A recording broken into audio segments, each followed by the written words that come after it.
सनि स ग म ध ध नि द म ग म रे नि द नि स ग म रे सनि स ग म ध नि सा स नि नि रे स नि नि स ध नि द म ग म रे स नि स नि नि रे स रे नि नि स। अंदाज है मौसम में मेरे रंगे गजल के, अंदाज है मौसम में मेरे रंगे गजल के। आती है तेरी याद बड़े भेस बदल के, अंदाज मौसम में। सगमा निध निध मर नि रे सगम ध सा निध म ग म सा। याद आने लगा फिर वो याद आने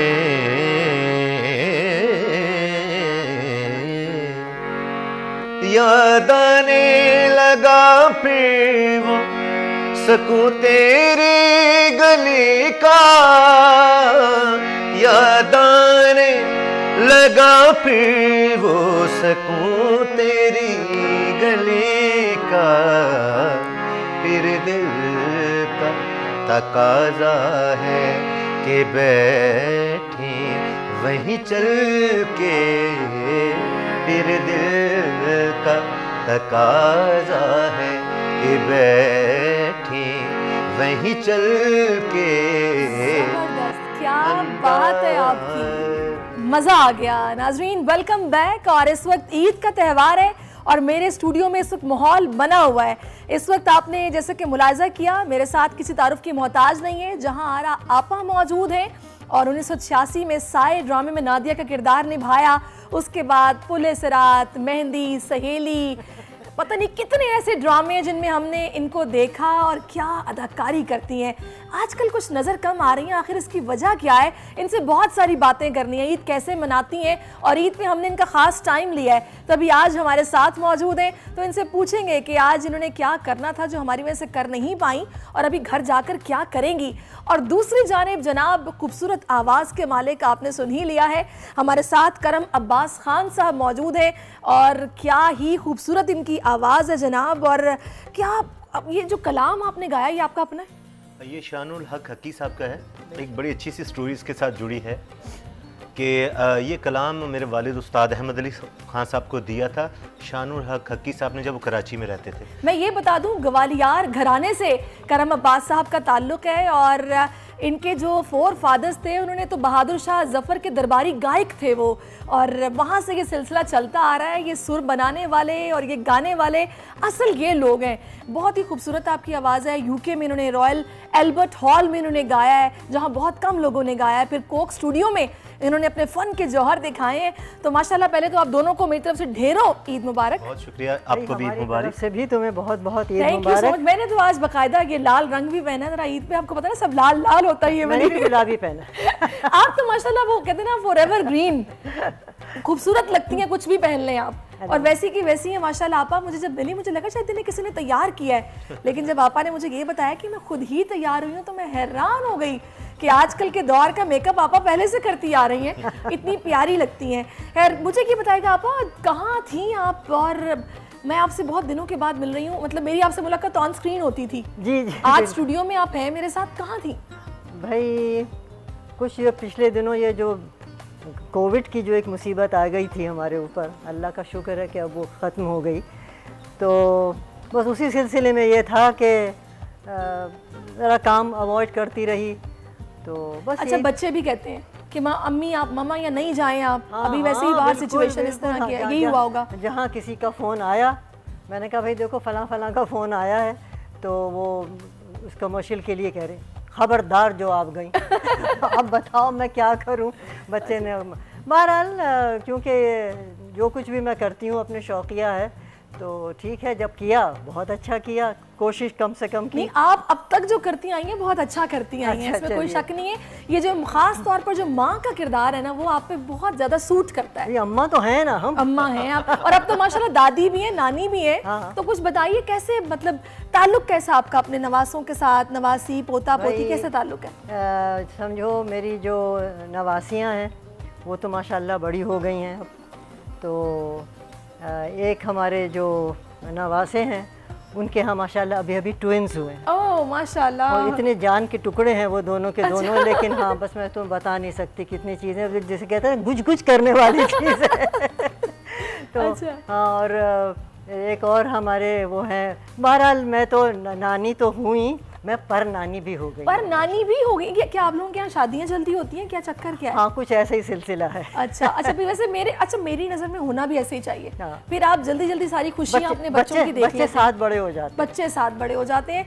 आजकल बस ये है कि जरा कुछ नौकरियों का ट्रेंड भी चल गया है कि लड़कियां भी करती हैं, लड़के भी करते हैं, जरा स्टैंड हो जाए, पाँव पे खड़े हो जाए तो कुछ देर हो जाती है। लेकिन मेरी नज़र में अगर लड़का लड़की ने खुद को पसंद कर लिया है तो फिर नौकरियां तो होती रहती हैं, शादियां जल्दी कर देनी चाहिए। नहीं, मेरा तो ये हुआ था ना कि मैं तो अभी कॉलेज में थी जब मेरी शादी हुई। मैंने तालीम बाद में हासिल की, मेरी शर्त यही थी। मैंने कहा शादी अगर आप कर रही हैं, मेरी अम्मा से मैंने कहा, और जो मेरे ससुराल वाले थे उनसे मैंने कहा कि अगर आप लोग इंसिस्ट कर रहे हैं, मगर मैं पढ़ती रहूँगी बात। तो लिहाजा मैंने पूरी अपनी तालीम बाद में पूरी करी। और ये आपने अपना करियर ये वाला कब स्टार्ट किया था, अदाकारी वाला? ये तो बस इत्तेफाकी है जिसे कहते हैं ना, हो जाता है कभी। वो आप खूबसूरत तो थी, आप अभी भी हैं माशाल्लाह। तो बस फिर वो बात है ना, वो खूबसूरत चेहरे जब नजर आते हैं तो वो फिर क्लिक हो जाते हैं कि भाई इनसे काम करवाना है, ये स्क्रीन पे बहुत अच्छी लगेगी। बस ये जो बजिया, फातिमा सुरैया बजिया साहिबा, अल्लाह उन्हें जन्नत नसीब करे, उन्होंने समझे एक दिन फ़ोन आया उनका, भाई आ जाओ। उनसे आपकी मुलाकात कैसे थी? वो मेरे जो फैमिली उनकी, उनसे अच्छा, हमारे बड़ों से, उनके बड़ों की गोया एक बहुत पुरानी, जिसे कहते हैं ना, उनके ताल्लुकात बहुत पुराने थे और दोस्तियां भी थीं। मेरे बड़े मामू जो थे वो अनवर मकसूद साहब के वालिद के साथ अलीगढ़ में पढ़ते थे। तो अच्छा। हाँ, तो बहरहाल ये एक बहुत लंबी कहानियाँ हैं। बहरहाल उनका फ़ोन आ गया कि मैंने कहा क्या करना है, कि तुझे मलका बनाना है। अच्छा। मैंने कहा कौन सी मलका? मलका तो वैसे आप आज भी लग रही हैं। तो बहरहाल खैर, वो तो तुम्हारी मोहब्बत है। तो मेरा पहला जो प्ले था वो था, बल्कि अभी मैंने किसी को इंटरव्यू दिया था, उसमें भी मैंने ये बात बताई थी कि जो पहला मेरा रोल था टेलीविज़न के ऊपर, वो स्पेन की मलका इज़ाबेला का था। अच्छा। तो वो बजिया ने बना दिया था। और बस एक दफ़ा जब चल सो चल।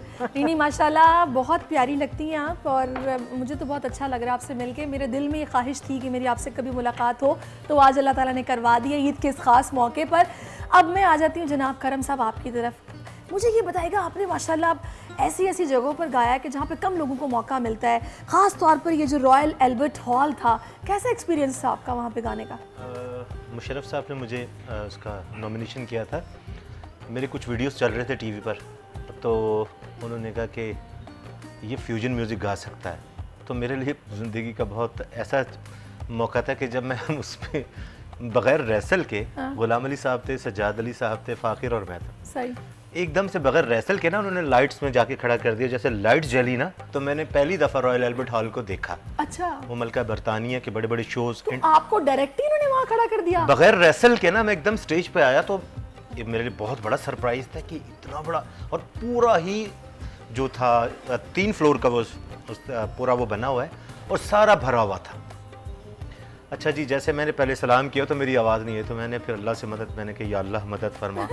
फिर मैंने बहुत कॉन्फिडेंस के साथ फिर मैंने सलाम किया, और मैंने जब म्यूज़िक परफॉर्म किया तो गुलाम अली साहब जो गज़ल सिंगर हैं वो स्टेज पे आए, कहते हैं भाई इतना अच्छा फ्यूजन इसने किया है वेस्टर्न म्यूज़िक के साथ, और ये बहुत बड़ी बात है, जबकि ये क्लासिकल फैमिली से है, और ये यहाँ वेस्टर्न म्यूज़िक के साथ गाना बहुत समझदारी की बात है, और बग़ैर रैसल के। पीछे वो बज रहा है म्यूज़िक और मैं उस पर माइक लेकर दौड़ते हुए गा रहा हूँ, फिर वापस आ रहा हूँ, फिर कोक स्टूडियो वगैरह में भी परफॉर्म किया। इसी तरह मुल्क से बाहर भी जाते आते रहते। मुझे एक बात बताइए, ईद उल अज़हा पर कुर्बानी के लिए एहतियाती तदाबीर।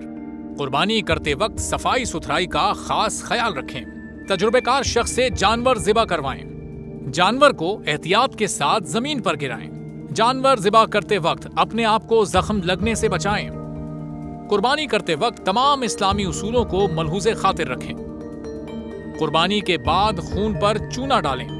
कुर्बानी के आलाइशों और बाकियात को खुली जगह पर ना डालें। जानवरों के फुजले और आलाइशों को महफूज तरीके से तल्फ करें। गंदगी फैलाने से गुरेज करें और हुकूमती हिदायत पर अमल करें। एहतियात और सफाई सबसे अहम है। अपने मुल्क को साफ रखें और पाकिस्तान को बदलें बोल के साथ। बोल की सफाई मुहिम का हिस्सा बनने के लिए अभी इस नंबर पर राब्ता करें 0337 0310 377 ताकि बोल आपकी शिकायत मुतल्लिका इदारों तक पहुंचा सके।